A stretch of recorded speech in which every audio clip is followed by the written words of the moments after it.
Tadi Karensia juga mention tentang keterlambatan bicara.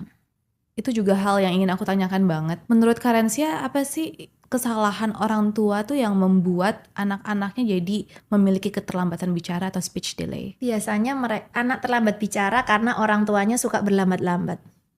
Kok bisa? Dia kadang nunggu anaknya bisa ngomong. Baru diajak berkomunikasi. Seharusnya gini, dari kecil ya, makanya gini. Saya kalau waktu anak saya bayi gitu kan, kan saya sudah bilang anak itu bisa berkomunikasi jauh sebelum dia punya kata-kata, gitu ya. Saya kan dari kecil memang pakai audio live toh.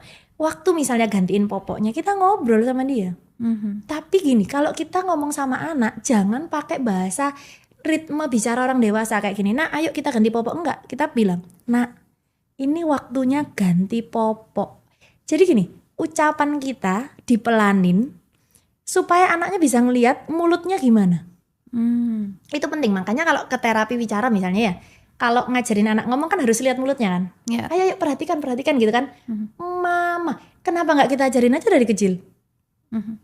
Ya, jadi saya kayak misalnya anak waktu ganti popok gitu ya, kita ngomong, "Nak, kita waktunya ganti popok ya." Ini anak ngomong, makanya gini, kenapa banyak anak terlambat bicara waktu pandemi kan?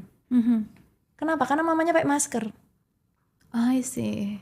Kita aja kadang dengar orang ngomong nggak jelas kan? Yeah. Waktu pakai masker ya. Kadang kalau misalnya orang maskeran kita pasti gini, "Hah? Apa sih?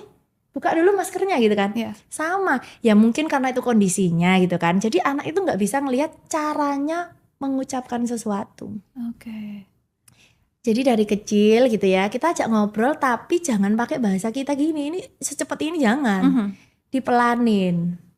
Jadi kayak, "Nak, lagi pup ya?"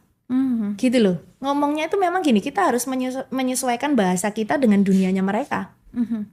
Nah, lagi pipis ya, gitu. Nah, anak itu kita membuat dia tahu kalau dengar jelas gitu loh. Jadi kayak gini, Elsieva, Elia, Efron 1,5 tahun mereka udah lancar ngomong. Wow. Nah, makanya gini, jangan nunggu anak bisa ngomong baru diajak ngomong. Iya. Dia sudah ngerti, hanya saja kadang dia belum bisa mengucapkan, gitu loh. Jadi kalau kita punya anak terlambat bicara, jangan merasa gagal. Enggak ada ibu yang gagal menurut saya. Karena setiap ibu pasti kepingin anaknya terbaik, pasti.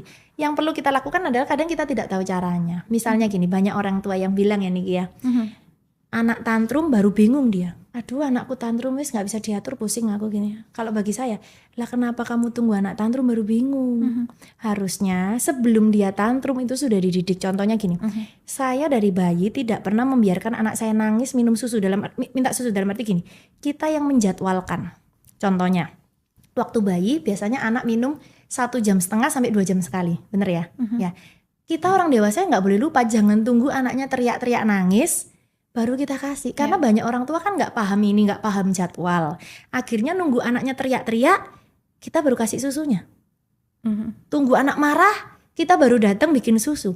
Itu akhirnya membuat sebuah mindset gini loh. Oh, jadi minta mama itu aku harus teriak, aku harus nangis. Dan itu sekarang gini, anak minta susu sehari berapa kali? Kalau newborn bisa sampai 8, 9, 10 kali anak minta nyusu gitu ya misalnya ya.